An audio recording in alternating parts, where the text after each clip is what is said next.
I would have to say that the biggest influence on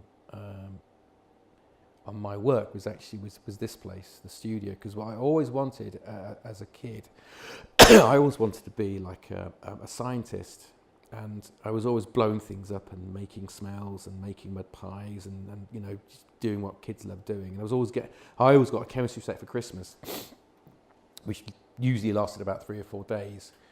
And when I first got this studio, I thought I could convert it into a lab, which is what I wanted to do.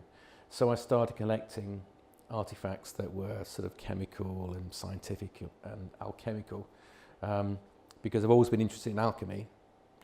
My great-grandmother, my grandmother, going back probably 9 generations, came from a family of Wiccan witches, basically. So I grew up with strange things, interesting things, and they lived in a village called Ravensthorpe, which is in deep, dark Northamptonshire, and it was a plague village.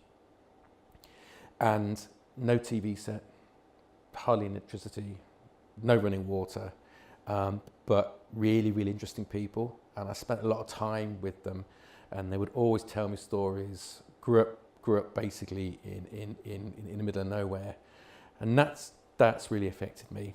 So I've always been interested in like the supernatural and the occult and things that's like esoteric. The studio itself has got a resident ghost called Catherine.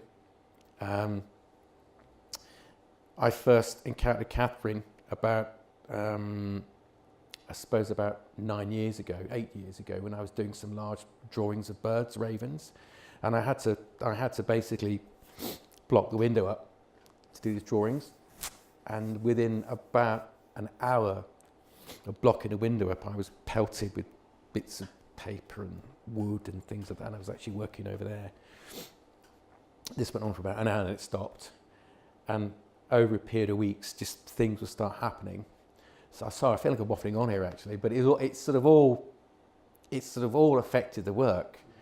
And to cut a very long story short, a friend of mine who was a signer, who used to sign for me when I lectured at Harewood College with groups of deaf students, she came in with some students, and I didn't really tell her about the history of this place, and I was standing in that corner, and as I was talking to her to sign to the students, she was constantly looking over my shoulder, like she wasn't looking at me, she was looking at someone that was behind me.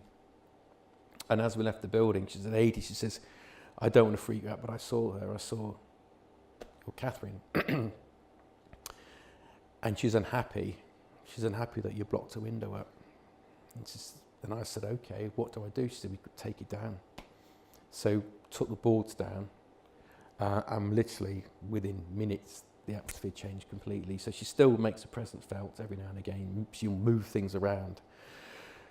And I suppose in a way, that's that element of the supernatural sort of filtered into work too. So at the moment, I'm working on a series called Strange Tales, which are behind you. And they're just a series of just random tales which I made up years ago for my little nephew, who's now 20. And I realised that these tales were actually quite, not really for kiddies really, they're quite adult tales. So I decided that I was going to revisit the tales and start a series of prints for them.